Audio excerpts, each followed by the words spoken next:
Hello, welcome back to the Empire of Dirt workshop. About a month back, I posted a video explaining my BHT/U LED illuminator system that I developed for the Olympus BH2 microscopes, specifically the BHT and the BHTU models.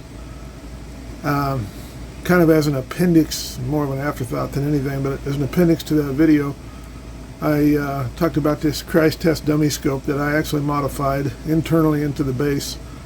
I took out the existing power transformer that was in there and replaced it with a switching DC power supply.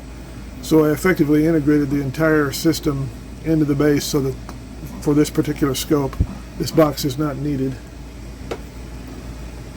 To me, it's a nice thing to have because now the switch in the front panel switch, the lights, the dimmer, they all work like they have always worked, and it's just an LED scope now. I don't have to think about it. I don't have that external box or anything.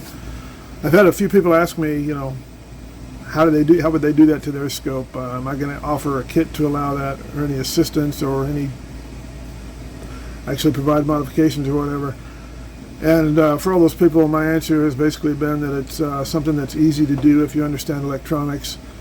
It's easy to get yourself in trouble and hurt if you don't understand electronics, and because of that, I can't really assist with that. I can't encourage people to do that modification. I did kind of go back to the drawing board.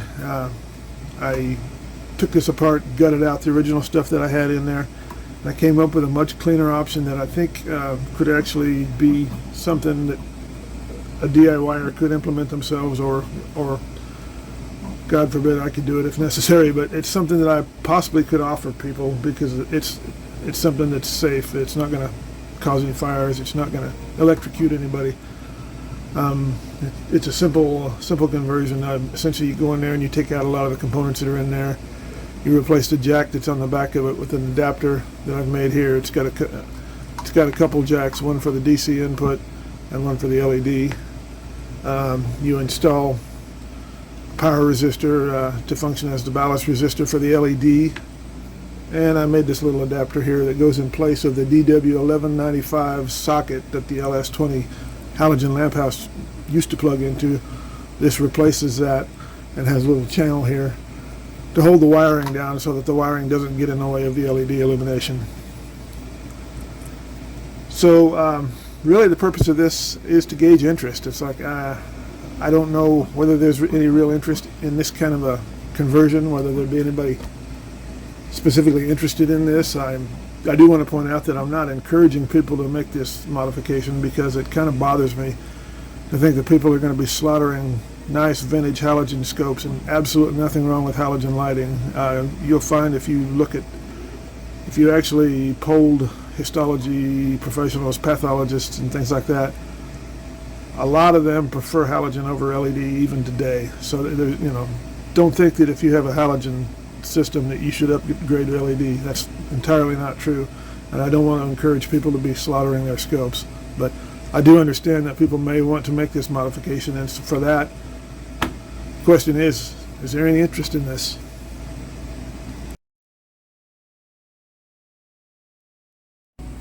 Okay, what I have here is a standard electrical base out of a 20-watt scope. This is what you'd find in a BHT or a BHTU scope.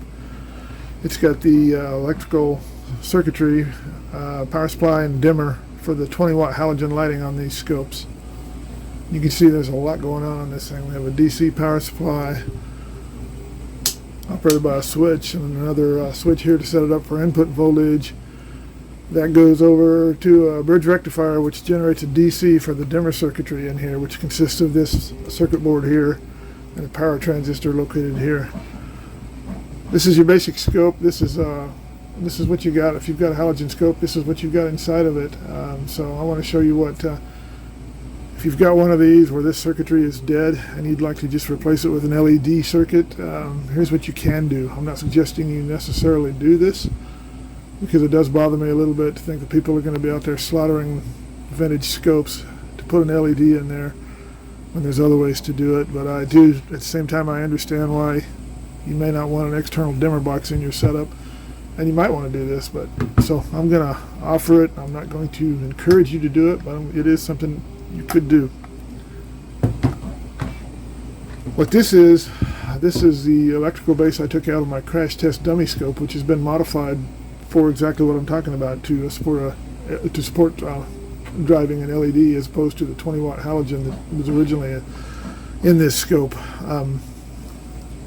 As you can see, there's a lot that's been taken out.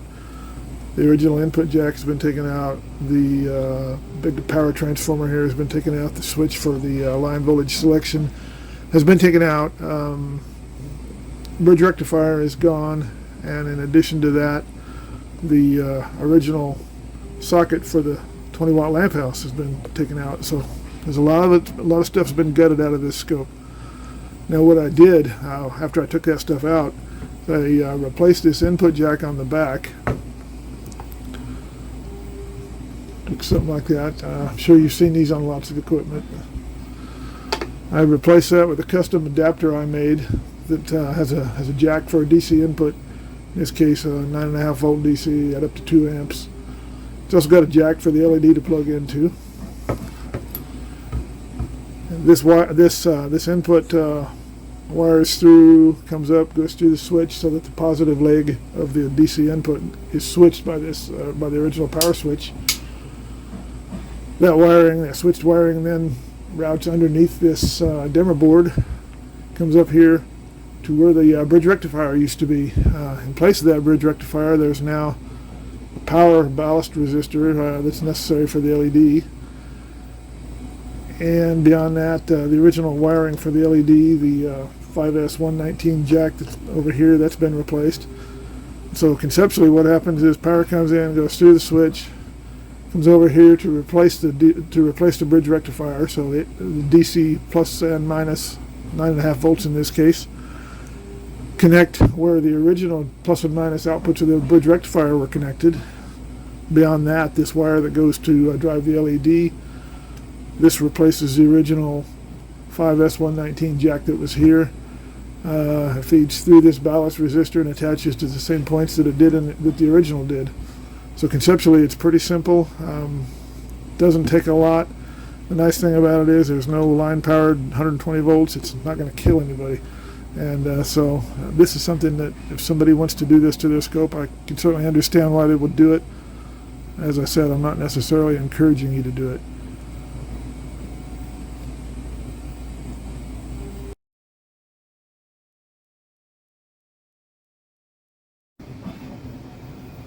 So if you'd like to see this in work, this thing in actual operation, I can show you that. Let me get this guy out of the way.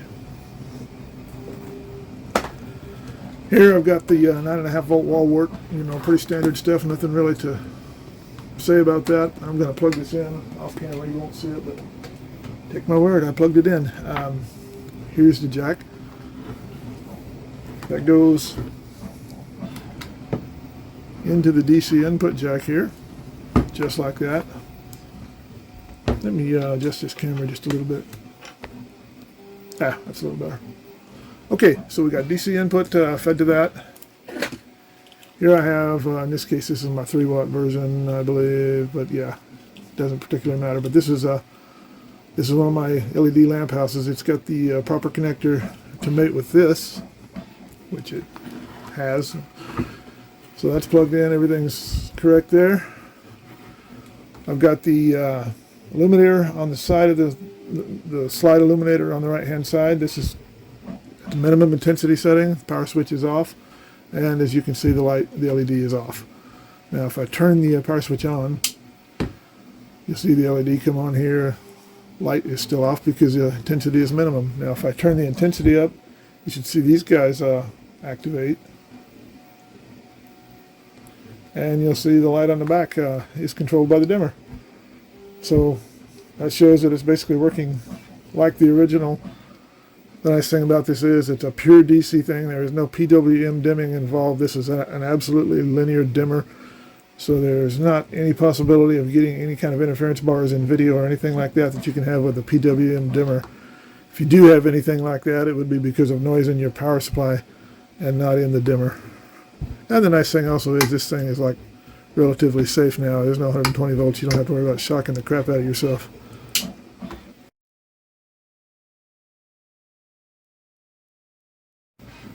Okay, Electrical base modified is in the scope, standing up right now.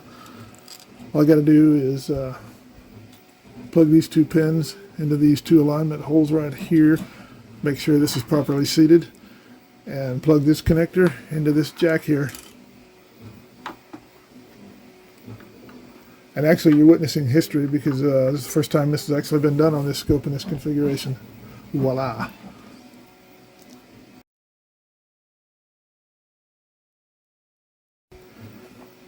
So the scope is back together now. Crash test dummy is more or less complete and ready to use. I've got the LED installed on the back. I've got the power supply plugged in.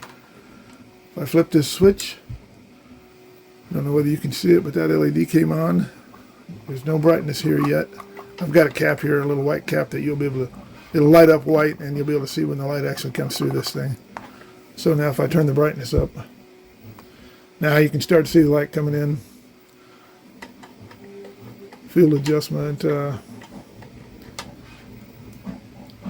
that's my 3-watt version of the light. Not that it matters, but that's the 3-watt LED there.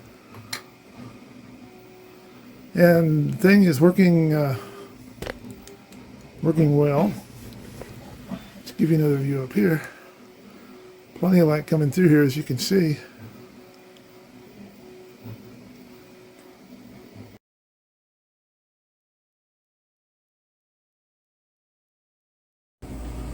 Okay, so this is what the bottom of the scope looks like. I just reinstalled the base and everything. I've got the LED on there plugged into the appropriate jack. I've got a sticker here to identify the specifics of this thing, as you can see. And sitting here are the parts that I would propose if there's a retrofit kit. Those parts would be in it. Of course, also the one other part. So I think that's it. Thanks for watching, and we'll have more videos coming up from the Empire of Dirt Workshop very soon. Thank you.